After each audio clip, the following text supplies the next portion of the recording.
All right. Okay, well, welcome here, my dear friend, Michael Shrieve. I'm so excited to get this opportunity to sit down and talk with you about your Drums of Compassion album and wherever that may take us in conversation. Yeah, it's great to talk with you too, Dave. And I Awesome. know it's going to take us in different places because I've been speaking about it quite Hmm. often in trying to get the word out about the record being out there and doing interviews. Yeah, And what I'm realizing in discussing it is I'm learning a lot about myself while talking about it. And isn't that so, amazing? yeah, it's Yeah. it's amazing. And I mean, one of the most interesting things about it is that it's taken so long. And Hmm. Yeah. almost 25 years. And the journey started when it started in my 20s. But for this specific record, the journey started when, where I used to live in Seattle, you used to come over Yeah. all the time. And the family would go to sleep and I would go out and I'd Right. go listen to music and explore all kinds of music, because there was a pretty good avant-garde scene here too, Hmm. theater and also multimedia stuff that I really enjoyed, Hmm. and Yeah. just bands and I really enjoyed. I love going around there just like by myself, going all around town and just Hmm. Yeah. Yeah. You and were always checking out the latest things. Yeah. always checking out stuff. And then I'd come home at night, and how do you kind of slow down? Hmm. So, I mean, I'm aware of meditation, but what kind of music do I put on? And what kind of music I put on was more like choral music and classical music or music that chilled, ambient and Right. like, okay, let's wind down from the evening. And then Uh-huh. I asked myself the question, what kind of music could I make as a drummer that I Hmm. would want to put on at 2:30 in the morning? Right. Because I don't want to hear a bunch of drums when I come home. Yeah. Yeah.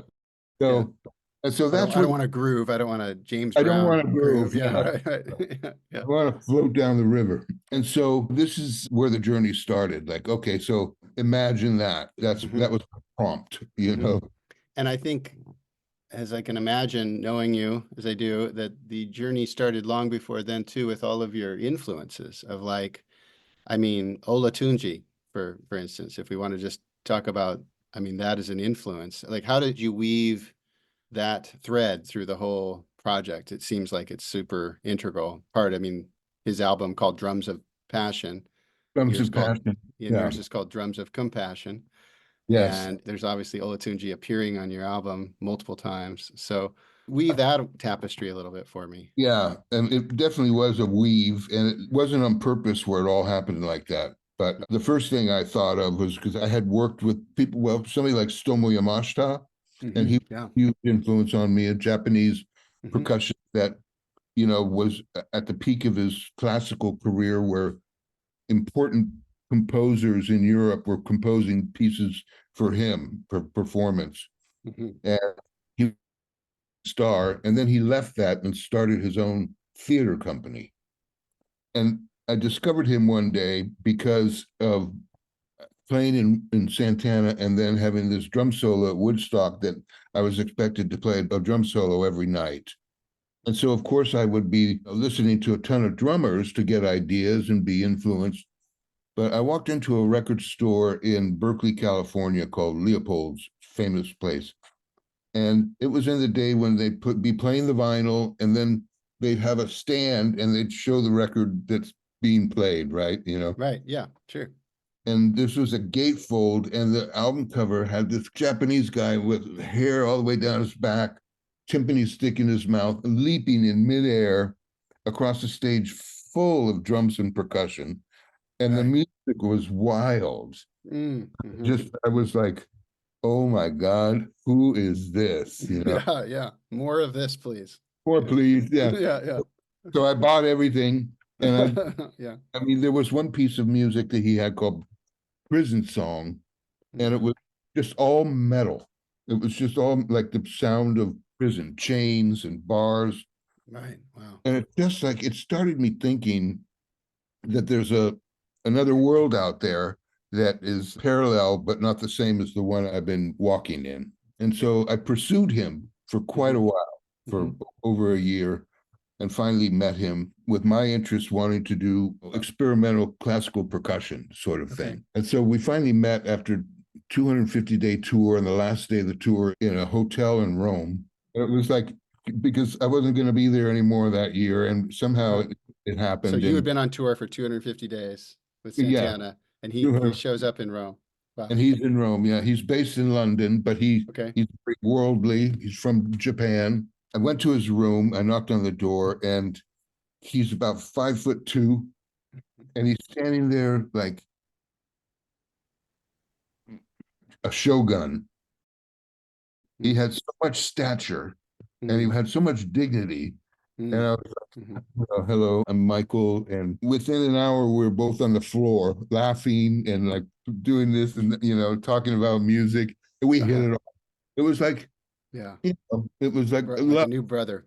yeah, it was really something. So then the spirit of Stomu like was part of the drive. What year was this? Just to give some context. That was probably like 73, 74.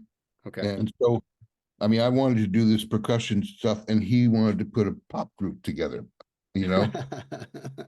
So he had Steve Yeah. Winwood ready to go. Okay. And Uh-huh. then he had a guy named Klaus Schultz who I hadn't heard of. Okay. Yeah, And for so, sure. the thing that I learned, Dave, from this is where I learned from Stomy and Mashta is if you do interesting things, you're going to meet interesting people. I love And that. that's the path unto itself. Mm-hmm. Mm-hmm. You open yourself up to that Yeah. because you attract different kind of people. I noticed that filmmakers, fashion designers, all these people would come around and hang out with Stomu because he was cutting edge. And then Yeah. meeting Klaus Schultz, he was unbelievably cutting edge, who was one of the first major slaves. Then I met Klaus and started doing stuff with him. So I'd already had these influences Mm-hmm. when record idea had come. Okay. Comes to compassion. And how did Olatunji factor in? Did you, I mean, assuming you met him and Yeah, so developed here's it? what happened with Yeah. that. So I started this record with a Seattle sound sculptor named Jeff Grinke. Well, I'd already worked with Steve Roach as well, another master of this stuff. I obviously like ambient music, and as a drummer, I want to insert myself in there somehow. And in the meantime, somewhere in the 80s, I did a project with the original guys from Santana called Abraxas Pool. Mhm. It was everybody except for Carlos. It was Neil Mhm. Shaw and everybody else. And one of the tracks that we did was we redid Jingo, a song that was on the first Santana album. And this song was written by Baba Olatunji and was on his album that came out in the 60s. It was called Jingo Loba. Mhm. Yeah. Santana electrified that and made it a piece of music before I was in the group. And so the idea was we redo Jingo and we'd have Olatunji and his drummers come and play on it. Oh, So it cool. would be massive and cool. And Yeah. so what happened is he had him and his guys do this incantation, and the sound of the voices and this, I just fell in love with it. But the rest of the guys in the band didn't want to use that. They just Oh, wanted okay. to get to the song. I So see. this was a piece sitting around for years, Mm, mm. you know. So they recorded this incantation sort of spontaneously, or is something they had It done, was worked up? discussed, but it wasn't something that like we had thought about. Okay. It was Okay. his idea. Mm, And so later, in piecing together this record, the idea I was into the Dalai Lama, and the Dalai Lama had been discussing that this period of human existence and evolution has got to be met with more compassion for each other. mm. And Beautiful. somehow I wanted to bring the two together. And so, knowing that there was the record Drums of Passion and the Dalai Lama talking about compassion, I decided I'm going to call the record Drums of Compassion. Beautiful. And so that gave me also a place to identify with Right. in the way that I moved forward. Yeah, it was like a compass or like Yes. a, yeah, like a guide. And so I'm curious about, you talk about the time it took to create Yeah. this project. So it was like probably like 91 to Yes. Yeah. 96 or something like that. Yeah. And I remember hearing the incantation and some of the demos of early stuff that you were working on. So it would have been at least, so what is that? Is that 30 years almost? But maybe 28, 30, something like that. Yeah. So I remember the idea then, and like you were saying, I'm going to have this record, Drums of Compassion, and I've got the concept of you playing all those drums, the huge kit with Standing up. all the Yeah. toms, standing up, Yeah. and which I'm taking as some of the Stomu Directly influence. Yeah, right, directly influenced by right. Stomu, where you're Yeah. standing up playing in a semicircle. So if you could speak to Michael, 1995, Michael, what would you say now to that Well, I guy? realized this in talking to somebody last week because what happened was, let me give you a little backstory again, where Sure. I changed insurance companies and they offered 6 months of free psychoanalysis. What an And interesting concept already. I Here's some really free enjoyed psychoanalysis. Okay. it. All right. Whether you need it or not, just go talk to somebody. So I kind of jumped at the chance, Yeah. and the only therapy like that I'd been through before is couples therapy, and that never seemed to work out. So I bring my iPhone, I tape everyone. I felt really comfortable with the person. And then it finally came up where I said, okay, so I've got to get to this. Maybe you can help me. I've got this record that I've done, and I just adore it. I love it. And I'm trying to understand why I haven't put it out. Is it procrastination and not finishing it? Is that the typical artist thing where you're never done? Or am I afraid? Do I have doubt? Am I, what's going on with myself? And so I just kept asking the questions. And in asking the questions, I got the answer. And the answer was, why I haven't put it out is because I really love this stuff that I've done. Hmm. I love it.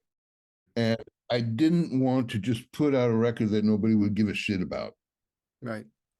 you Okay. know, because I'd played parts of it for my peers and nobody said anything good about it, or I mean, like Mm. people I come up with, and it was more like, rather than be unkind, they just wouldn't say anything, because sometimes that's worse than saying something. Right. It's just like nobody said a word because they like me, they don't want to hurt Uh-huh. my feelings. So Right. So you some felt like you were getting a flat response from all these peers and yeah, people that you yeah, respected. like flat response, like no response, No right? response. Yeah. And Right. so when what I realized in talking to this woman is that I really like it. And I really don't have to put it out if nobody's going to give a shit about it. I've Right. done something that I really value. That is enough. And in realizing that, I realized, okay, now I have to put it out because I got it. It's like I did it. I'm satisfied. Now I gave myself permission. It's time to put it out and get it off the table. So I've got many other things that I want to do. And Right. so that began the journey of really completing it. And so Mhm. what I would say to myself is don't doubt yourself. You're already fearless. Don't question it. Like Right. trust yourself more. I already had enough experience and my instincts were going in a certain way anyway. Yeah. Like like if you're gonna do it hard. I used to work at a record company for a while, as you recall. And one of the things I learned in working at the record company was if artists only knew that they shouldn't care at all about the record company, and what they should do is do what they really, do the work to dig deep inside yourself to make something that you really feel great about and do that hard. That's Mm. all that matters. Yeah. What the world doesn't need is you trying to impress somebody else or get approval of somebody else. What the world needs is proof of evidence that somebody has dug deep inside themselves on a journey and come back out the other side and offered it to you. So you don't have to go there. Right. Right. Wow. I But love you that. have to go to your own place, Hmm. you know. So you Yeah. can't avoid Right. Yeah. anything. But Yeah.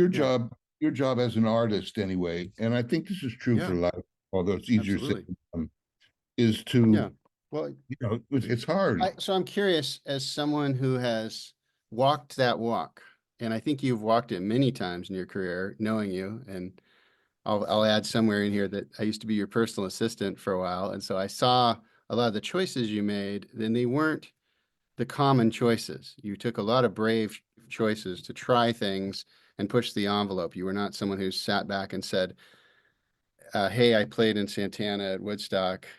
Let's do the Woodstock reunion tour." You were like, when I was working for you, in fact, you were kind of like, "Don't talk about Woodstock, Dave. We're working on next, Wow. And I know you've embraced that more, the full gamut. But I think someone who's walked that walk, I'm curious, like, how do you get deep inside? How do you do that deep work to do what really matters to you and get to that place? Well, I think that I had natural inclinations towards other kinds of artists and art. Mm-hmm. And I found myself, I mean, even at a young age, I mean, when Carlos and I did the record Caravanserai, it broke up the band. Now I like to pat myself on the shoulder and say, Carlos and I helped start Journey because the band quit. They quit and started Journey. And Right. it was Wow. because we were looking in another direction for other artists that were going on. The rock and roll thing got real tired real fast. And it was the most exciting stuff going on. What do you have? Like John McLaughlin, Miles Davis, Bitches Brew, Return to Forever. Just all this Brazilian stuff was happening. And Yeah. it's just like, man, you know what? I want to go, to where the grass is green, where it's growing, not where. Also, it was a period of a lot of money and drugs, and you're not prepared for that kind of success. So we went where the music is. And then even after I left Santana, I think I just kept going in other directions that I felt like I'm attracted to. And I think what Mm-hmm. we should do as artists and as people is follow our instincts. I mean, Mm-hmm. you got to follow it enough so that if something is in your head, you're going to hear it rather Right. than you're being so loud in your mind that you don't hear the guides that like say, if you like this, then you don't have to do anything with it, but explore it more. Explore it. Yeah. It's like if you find a writer, right? Like Amber Mm-hmm. finds a writer, you're going to Yeah. want to explore like Patti Smith or something like Right. that. Yeah. It's like, wow, I wouldn't think that this person makes this kind of music or writes this kind of book. Right. I'm surprised and I love it, and I want to go more. Mm. Go more. Yeah. I'll just bring my memory in here too. What I remember you doing too, though, is there's an integration process I feel like you have that maybe is unconscious even, maybe, or maybe it's just part of your natural way. But when you hear something you really love, I would remember you'd often go play along to the record, and you'd like hear it in the car, you'd hear it in the shower, you'd like sing parts of it. Like it felt like you were not just checking out Bitches Brew or I'm checking out whatever percussionist. It's like you would actually integrate that into your way of being, which as in my world as an integral coach, like I think about integration, like how do you bring that into your body? So you're embodying Stomu, you're embodying Olatunji, embodying these folks because it's not just a casual listen. It's like, is that accurate? That's my recollection. Well, no, I'm very curious to hear your recollection. You know what I Yeah. mean? Because Well, I it's your just well, observation. like Amon Tobin. I remember like turning you on to one record or so, and I said, "Hey, check this out." And next thing I know, I come over and you're like playing on the kit along to the record and learning all the licks and like and just totally and the things he had sampled from jazz records and Yeah, smashed up and chopped up into a bunch of yeah, pieces. And you yeah. just were like totally taking it apart in your own way. And I was like, wow, like I wouldn't have thought to do that. I mean, Right, I would have thought, oh, you listen to it and you go, that's cool. I like that. I'm right. inspired. But it was like more like a surgeon. You were sort of like going deep in or, really tracing the lines to a great piece of art or like trying to like, what is that like to create like that? Does that ring a I bell or mean, does that? no, I mean that's really interesting for me to hear, Dave, like your observation. Yeah. Because I'm doing it, but from hearing it from somebody outside myself is Yeah. even more interesting. And that what the people listening should know is that on this new Drums of Compassion record, the Yeah. collaboration with myself and Amon Tobin. Yeah. Right. Well, that's why I named that one. You like fully got into his thing and then said, "Oh, great, now let's work together." So Yeah, I did. yeah, Another one I I love that track. pursued, you know, Yeah, right. I pursue these people. I mean, you know, Mm-hmm. there's a lot of people I pursued for this record that didn't happen, like Evelyn Glennie. I Mm-hmm. mean, I pursued her, like flew down to San Francisco to have dinner and took her for a tour of EMP before it was done. Okay. And Right. we had studio time booked to go in and do something, and she canceled at the last minute. I gave the roughs to Sinead O'Connor. There was Oh, a period wow. when I was thinking, let's have some really powerful women on this, you know, Wow. because I thought there was a feminine side to it. But this was before, this was when it was just Grinky and myself only. Mm-hmm. Then I thought it's sounding a little too new agey. And then I had the idea of putting on these powerful percussionists because the thing was drums of compassion, but it turned into like a different chakra thing. You know, it was like I got Ayrto on there and I got Zakir in the same day at the same time. And they were very much into it. You know, they were not critical, you know, and Jack Mm. DeJohnette played on it, you know, and Yeah. I haven't had the opportunity to get him the final record, but when I sent him a version a couple years ago, he loved it. And so it's not like you have these names on there where people expect the record to be like kicking ass, you know, Mm-hmm. Right. but it's not like that. And the thing is, because these players can do anything, but they also have depth and wisdom and experience Right. about what music really means. And it doesn't have to be fast all the time. Right. Yeah. And again, like these are people that it feels like have been spiritually aligned with, musically Yeah. and otherwise. I mean, it feels like they're folks, I Yeah. mean, Yeah. uh, I mean, it reminds me too of like you were hosting Bumber Drum. So there's this drum festival, drum Exactly. night in Seattle attached to the Bumber Shoot Festival for people who are listening. And you were the curator for many years, bringing people like Art Blakey and Zakir Hussain, I think played at that as well, right? I don't know if Yeah. DeJohnette ever played, but you were bringing like the who's who of world percussion and drumming to the stage, and there's a parallel in this album in a way. This album is so representative of you to me, knowing you from all the things you did. It's like a natural evolution, and yeah, I don't know if Yeah. that's It quite a feels like question, that to but me what would you too. say to that? Well, I mean, in actual fact, Zakir and Ayrto played on the record because they were at the Bumbershoot Festival performing, Okay. and it was right across the street from Glen Sound, where All right. and then I set up the sessions. So it was really easy for them to just come over. And it Mm, was while that festival was going on that I mm. put them on the tracks, you know. Okay. And then I guess the other lesson Yeah. from that kind of thing is take advantage of possible situations that are sitting right in front of you Mm, mm-hmm. and be bold enough to ask a question like, would you consider playing on this? You know, don't Mm-hmm. be shy, but don't be a jerk. Be honest and heartfelt and open, and people will respond in kind. And Mm-hmm. I think that's another lesson to learn with this stuff is the lessons that I've learned is what you're asking half an hour Yeah. ago. Don't doubt yourself, but keep an open heart. Don't let your ego get in the way. Mm, Keep curious and and be open to possibilities that you may not even have imagined or opportunities that you had not imagined, but there they are right in front of you. mm-hmm. And sometimes it's difficult to see the things that are possible when they're right in front of your face. Right.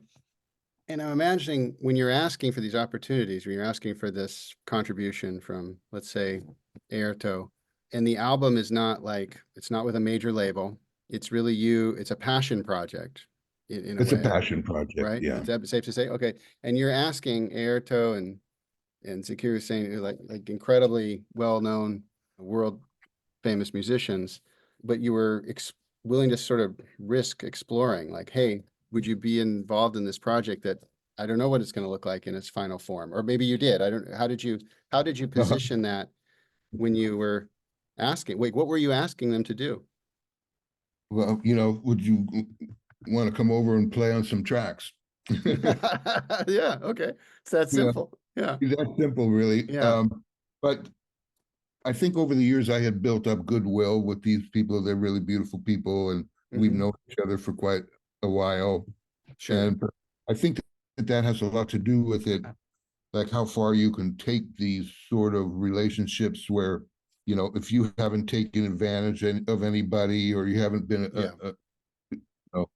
if you walk the earth gently, there's a lot that can come to you rather than being forceful. You have to have Hmm. strength, but you don't have to be forceful and be a jerk. Yeah. Right. Yeah, definitely. And I think that's safe to say, knowing you all these years, you're a beautiful soul, my friend. Yeah, you definitely have a lot of love coming back your way. So what's it like now? Let's with the release, because I know there's been some great reviews already, and you're hearing from people that maybe played on it, and you're doing interviews like this one. And what's it like to sort of feel that release and see the Yeah, results of all this work? yeah. Well, I'm going to be honest. It feels wonderful. Mhm. You Yeah, know, so awesome. gratifying. And the record feels like super honest for my age, which I'm going to be 75 next month. Wow. And Yeah. and a lot of the comments that I've been getting personally from Hmm. people that I admire are that you've made a life statement. This is like so representative of you, and people who know me. And so it feels really good. And for the first time in my life, I want more people to hear it. Usually I've just put something out, and I don't Next. have a label to help me promote it or this, that, or the other, and move on to the next thing, and I don't look back. But this is something that I'm feeling for the first time inclined to take the time and care and attention to try to get it to people that I think they'll be moved by it, Mm, and that they might tell somebody else about it. right. Um, because I'm not a good salesman of myself, and I Mhm. shy away from that, but I'm feeling different about this record, and I'm feeling more inclined to like let people know about it. You know, Oh, that's awesome. I have intention with this too, Huh. and the intention is visually, I want to win a Grammy, Yeah, and not just for the why not? record, in a few different categories as Hmm. well. So I just feel like let's see how far you can take this. It's an honest work. You really love it, and like don't be shy. This Right. is really Right. like, oh, I'm Absolutely. always the guy that's like never pushes. It's I do a lot of the work, but I don't push it, and And and so nobody else is going to do it. You got to yeah. do. Do, Finally, I'm learning these lessons I should yeah. have 30 years ago. Do you think that comes from like the journeyman sideman mentality of like not being a salesman or not, or where do you think that's been rooted from in the I past? think it's the vision I have myself as a journeyman, an artist, Yeah. a speaker, that type of person that doesn't pay attention to those things, and there's nothing wrong with that, but there's nothing wrong with where I'm at now either. And, No, and no. it wouldn't have been a bad thing for me to been this way 30 years ago, Right. Yeah. but it happens when it happens, and I'm not going to beat myself up, Yeah. Right. Right. That's not and enough of productive. that shit. Yeah. Yeah. That's, love it. Well, it's an amazing record, and I was listening to it today before we talked to just like get in the vibe of it. And the track that was giving me goosebumps today was The Breath of Human Kindness. It just felt like there's so much in that track. I mean, the way it just kind of sits in that groove, and it just also develops in interesting ways. And I don't know, it just feels like a big bed you can lie on, and just like that feeling, like you said, music at 2:30 in the morning, or music. I don't Yeah. know if I'm up Yeah. at 2:30 much these days, but it's like music that late at night, and it's just like holding you. Like it's just the title I love, The Breath of Human Kindness, and just like to sit in Well, that I tell you, Dave, experience. I mean, Tell me about that track. the titles didn't come to me until 3 months ago. They were Okay. always Uh-huh. water or this or that, or, up Right. until the hour that I had to let it go for the deadline that the label had set, because I had Okay. already missed one deadline. And the last thing I worked on was having a keyboard player named Michael Stegner add tracks to this Breath of Human Kindness. And so I Incredible. went through the whole record and I thought, okay, now you've made this music, but let's make titles of the pieces that really resonate with where you feel about it as well. and the title became important. And I wanted to write something about the power of drum and frequency, and I wanted to make a statement. Mhm. And the breath of human kindness, it's like the piece that is yours. I Mm. mean, I ended up calling it the fierce energy of love. Which I love. I love I that want title. it to be like, Yeah. because it is fierce. It is. Yeah. It's it's not it's not wishy-washy. Right. Love with intention is fierce, and Yeah. human kindness is just, that's compassion. Yeah.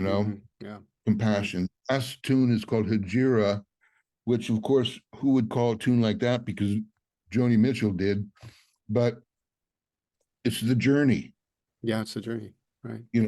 And so I wanted it to have a tone and a pitch and a frequency with these titles. But the track itself was initiated by Pete Lockett, Mm. one percussionist from England. He plays tablas and he plays everything. I love And his he, app. oh my, oh yeah, I use his app all the time. His Yeah, app's so cool. Drum Jam, is that what it's called? I think. yeah, Yeah. yeah, Yeah. uh, Pete Lockett. Yeah. Incredible. yeah. And you've known him quite a while, right? I met him in the '90s in Nova Scotia at a drum festival, Right. Okay. Yeah. and we hit it off. The last time my wife Pamela and I were in Vancouver, BC, he called, and he happened to be there too, doing something with Drumeo, and Okay. and so we were able to hook up and go have a wonderful meal and stuff. He's a great guy. Hmm. That's one of the things about being a musician is you just meet so many people.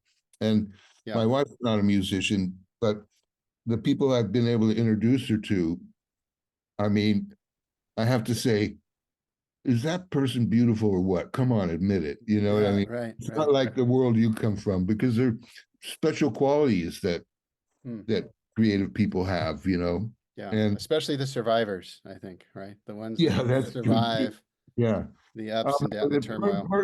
Part of the trick in life, I think, as well, which I've said to myself in my 20s, no matter what happens in your life, I promised myself I wouldn't be a bitter old man. Ah, wow. And that Mission was, accomplished, man. I tell you, it's not easy. When we got into the Rock and Roll Hall of Fame with Santana, the same night was the Eagles and Fleetwood Mac. And one of the things I noticed, like at sound check and stuff like this, was the women, the spouses of the people that were in some of the bands were the ones that were crying so much because they'd seen their husbands go through all this stuff. Some people get all the attention, some people get all the Right. success and the money. And then there's like the audience felt like a bunch of roadkill, you know, Right. Right. like, geez. And Yeah. I Can be pretty noticed heartless that, business. yeah. But that's another part of life, I think, that is really important, where you can choose to do anything. You don't have to be a musician, you Right. know. Hmm. You don't have to. You've been with me at times where I'm thinking, I don't know, I don't have to do this. I don't have to be what people, where else do I Yep. want to go in my life? Yeah, you were the head of A&R, the label, you did that for a Yeah, while. And like even like curating the bumper drum and thing, like yeah, you would play, but you did a lot of administrative things to make those things happen, and EMP, yeah, you were involved in that. yeah. Yeah. There's a lot of things you can do, but you follow your instincts. And so anyway, the track, then I put my friend Tarek Bonzi from Portland on oud. We had done something together before at the Crocodile Cafe years ago Yeah, where I remember hearing that. Yeah. yeah.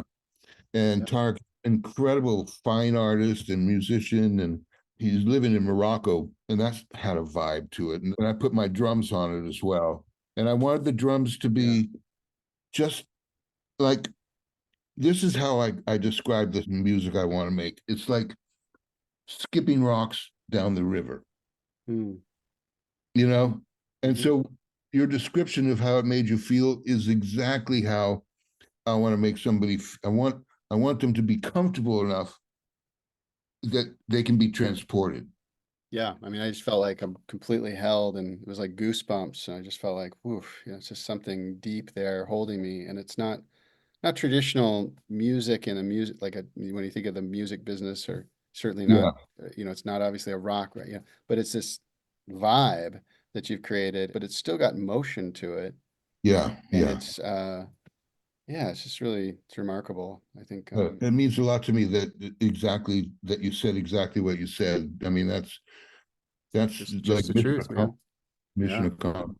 Well, yeah, absolutely. Well, I mean, so just, I have to get your take on, and we haven't really spoken about it much, but I'm curious about the track we did together that, you spoke about the fierce energy of love. So I have my memories of how that time went, but I'm curious how that came to make it on this album with all these people. Because I look at the album credits and I have to laugh a little bit when I'm like, oh yeah, Jack DeJohnette and Sakira Sane and Airto and Amon Tobin and Dave Hill Jr. And I'm like, okay, all right, I'll take that. I'll take that, Michael. So yeah, so why did you throw me a bone? What's your reason for this track showing up? Well, I'm curious. ever since the pandemic, I've been going through a lot of old stuff, and realizing, man, there's so much stuff that should be put out. And I haven't. I started doing that with Bandcamp, but Mhm. we did a lot of work together, you and I, like Yeah, music. And yeah, I still have extensive notes of like every setting of everything, right, right. And I've just pulled out the Elisa's data thing. I swear Yeah. I'm gonna get those settings back up on the cat. Mhm. I spoke to Mario today, as a matter of fact. Did you So really? Wow, yeah, awesome. we're in touch. Yeah. And so it just felt like what happened was there was Ayrto, and Ayrto did a piece that stops right there. Actually, Raul and Carl Perazza from Santana did a piece, and it ended with a vocal, and then it went right to Ayrto, where he started on the pandiero, and I forget which track was right before yours, but it went so well It's together. It picked it up. on the path to healing waters, and then it's like, and then we have that water phone loop thing that we cooked up. Right, right. Yeah. And yeah, okay. Got it. So it just kind That of felt like it fit in there.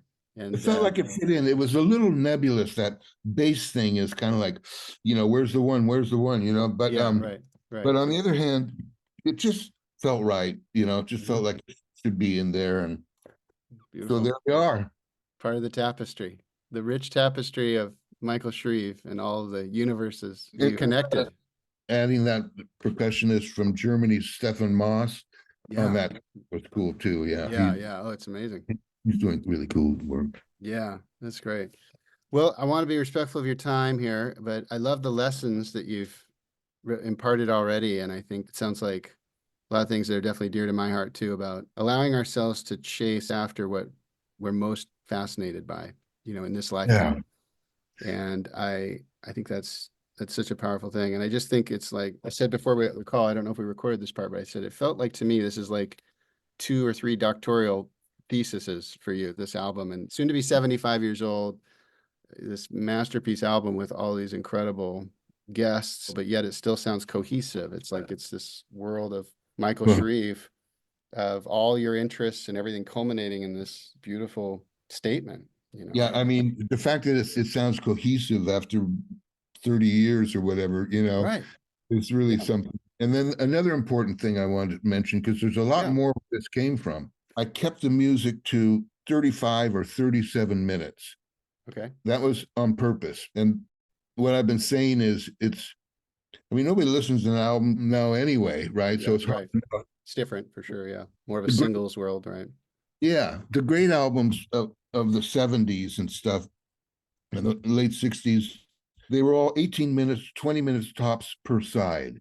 Hmm. So it was like 40 minutes. But now, just because you can put 75 minutes on a CD doesn't mean you should. Right. This is not a all you can eat buffet. It's a fine, you know.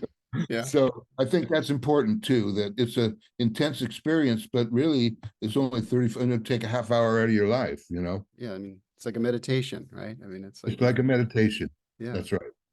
That's right. Yeah. Beautiful. Well, Yeah. that's amazing. I think, yeah, any other thoughts we didn't touch on? Pearls of wisdom, things you're sitting on there that you're thinking it'd be good to share a message about what this album means. Well, I mean, despite the fact that it's taken so long, there's something about it that feels just right. Yeah. And it feels just right at this point in my life. And I've got a whole other album already done in the wings. Yep. And I've got another one that you've heard some of over the years. I'm not the fastest guy in the world. So one of Hmm. the things I like to do is build that trust up and maybe try to put some thrust into the process so I can get more done more quickly, but hopefully trusting it Mhm. intuitive will help move it along rather than doubt riding shotgun. Yeah, yeah. Right. Well, yeah, that's it. Take the wheel back, Don't let doubt drive the car. So, Yeah. yeah, I love that. And I love that you're always, keeping things forward. I think one thing I always appreciate is you would always have like new ideas and new things you were driving towards, never sitting back on the old thing, even though I think it's great that you're going to take some time and care to make sure this record gets what it deserves. Because I do say the 25-year or however long it is story is amazing because nobody does that anymore. Nobody Yeah. takes years to make an album. And the fact that you took so much time and care and assembled this through all these and edits I heard decades ago are so different now. Like you really developed things. It wasn't like you just sat on it for 20 years. Yeah. You were constantly developing, putting things together, hearing new things. You'd write me once in a while, say, "Hey, what did we do on that one track?" And we would talk about it. So it's like you were marinating this project for Yeah. that whole time, and I think that's super rare. So I hope even just that alone should get some really special attention from listeners that like, hey, this is Yeah. decades in the making. Because most of the music you hear right now, the however many thousands of songs are uploaded every day to the digital world, Yeah. is like most of them are made in like a week or less, Yeah. or a couple weeks, maybe a month here and there. But very few things take years. So anyway, I think that's really a notable and cool Uh, thing. I I hope that side of me is done because I don't have Yeah. another Well, 30 now years. you've done that. Yeah, right. Right. Yeah, well, I hope you do. But yeah, we'll see. So, do you want to say anything about what's next, or do you want to just say everyone should enjoy Drums of Compassion in a quiet moment, laying down, relaxing, and feeling into this music? Well, I must say that it is best listened to in a quiet space. It's not background music, even though it could well be background music. But the Yeah. you could have it like be ambient background music. But the Yeah. experience you want to get if you plug in to it is when the world is turned off. I mean, remember, this is music made for 2 a.m. listening. Yeah. So it's best when the lights are down and you're going to get the full effect when you can put headphones on. Headphone treatment for sure. Yeah, I definitely recommend. I Yeah. mean, there's so much going on. Just even like the opening, the call of Michael Olatunji with the panning of the drums, like Yeah. how you're playing this huge drum kit. How many piece drum kit is that for the record? 16. 16 piece. So Yeah. 16 drums, and it's like they're all over the stereo field, and it's Yeah. it's a super rich experience, like to folks who Oh, haven't. Dave, wait till you Yeah. hear the Atmos mix that Don Gunn Oh, did oh, okay, sweet. on that piece. You Yeah. know, Oh, that would be great. if you listen to him at his place with the speakers on Mhm. the ceilings and stuff, Yeah. like, Yeah. oh my God, Yeah. Yeah. yeah. Big shout out there too. And thank you to Don Gunn, Don who Gunn and Eric Oz, who was with me for 20 Eric years. Oz, right? Yeah. Yeah. And Beautiful. yeah, so I mean, really, there's people that stuck with me on this thing. It's like my own Fitzcarraldo, you know what Yeah. Yeah. I mean? Yeah. Yeah. And I do have stuff coming out. I'm putting out, next thing I'm doing is I'm putting two separate singles out Okay. from two separate projects. Mm. And one of them is with Patrick Gleason and Sam Morrison, Oh, which I've came heard from some the of that. show, That's really the great. show that you were at. And so I say I'll do something that'll be years earlier, but also I think the trick is don't discount it. Don't Mm. discount it. I'm sure you go through stuff like a lot of stuff that we did. Hmm. There's gems Hmm. in there that should Totally. be paid Yeah. attention to and like Yeah. shine I'd and love to revisit those. That'd be fun. So we cut them should, and edit them and yeah, right. no, I mean, and, that's the thing. I think a lot of times, we're as artists and musicians, we often think we're the judge. And sometimes I think that can bite us, like in a way, maybe we're more like the conduit, right? Or we're more like the channeler, and we're yeah, bringing things out. And the second we start trying to say, oh, is this worth anything? exactly. Like I talk about that in the book about, hey, we can't really know what the audience is experiencing or how they'll experience it or interpret it. Yeah. They're not there. They didn't notice that the mic is distorting on this one They don't channel know they or don't know yeah, all the shit that went on in your maybe head. they like it even, Yeah. right? Yeah. Yeah. That's what I've learned in the pandemic. One thing I wanted to mention to you is that something that you talked about in one of your videos or your blogs. I go through this. This is a major hindrance for me in my desire to want to work with technology.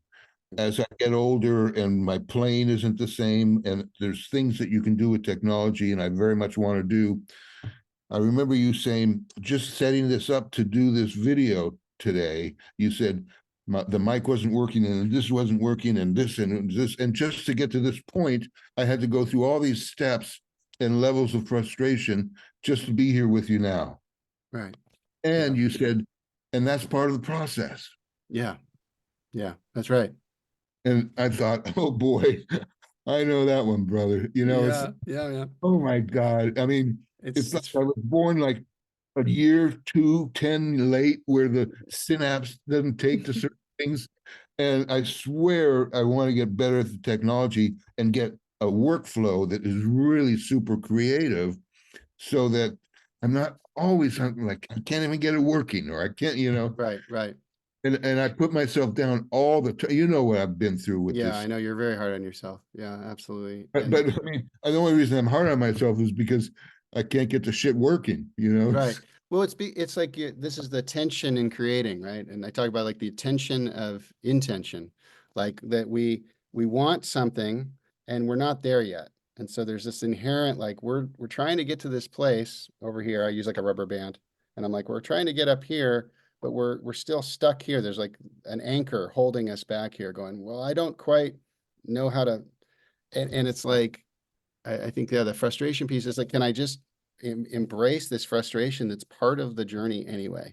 It's going to be part of the journey. If That's I'm doing something new and exciting and pushing the envelope, it's going to be frustrating, you know? there's a And learning curve, and you have to yeah, be willing to go through that. yeah. And so I'm curious, like, was the video I made helpful to see that maybe that's part of what we can embrace or have some Yes, compassion around? I thought Yeah. I thought that what Yeah. you said held a lot of wisdom in that. Okay. That's part of the thing you're going to have to embrace is that Yeah. all these things get in the way. It's like Stephen Pressfield talking in The War of Art. He Distance. calls it gravity. That's his term for it. Like anything that gets in the way is gravity, Right. and I you feel have to that. be so committed to getting past that. It's Mhm. almost like a warrior mentality. Yeah. Yeah. It's not easy to create, not easy to live a creative, fulfilling, exciting life, you know? It's like, it doesn't just roll down the hill, I mean, that's part of the desire too, right? That's the Yeah, interesting thing is like, if it just like, if you could just roll out of bed and go to the stadium and have the 5-star meal delivered to your plate before you jump up there and play drums in front of thousands of people, you probably, get a little boring after a while. It might yeah, take a couple weeks, but after a while you'd be like, where you like what you said when you left rock and roll a bit in a way. You said like we're doing caravanserai because that's the stuff that's interesting to us. And yeah, that's where we're wanting to go somewhere and it even broke up the band. I mean, talk about tension, right? yeah, Uh, I mean, in a way we can't help ourselves, but enjoy that human spirit that like we want something, yeah. you know, And trust that. trust it. Yeah. But man, I mean, doubt riding shotgun is really an important phrase because you got to trust yourself and you got to do it hard. It's not wimpy. Yeah, right. Trust yourself hard. I love that. Yeah. Yeah. Yeah. Beautiful. Man, Well, well, it's so rich exploring with you. I could talk all day and listen to you all day. I appreciate your artistry and friendship so much. You've been a huge mentor to me and helper along the way. And, I feel really lucky that I met you and got to work with you those years. And then here we are decades later talking about a crowning achievement and something to celebrate for you and us. I mean, I'll take a little credit, but I think it's yeah, absolutely. but really Yeah. you're getting this album done after talking about it and thinking about it and obsessing about it and all those frustrations. And here you are, it's amazing. So I hope you just continue to smile each day and all the way to that Grammy acceptance speech. Thank you. Thank Yeah, you. man. I really It's appreciate it. it would be well deserved. All right. Right. So there it is, my interview with Michael Shrieve, longtime friend and inspiration of mine. And it was a lot of fun to edit this and put this together for you all. We could have talked for hours, and I tried to make it as intelligible as possible. Hope you don't mind a few jump cuts and whatnot. And hopefully you'll check out Drums of Compassion. What an amazing crowning achievement for Michael Shrieve. His career, 30 years in the making. Some of the greatest percussionists and musicians on the planet played on this album. And I'm just so proud I'm a part of it and showing up on it. It's amazing. So hope you enjoy the interview. Love to hear your thoughts.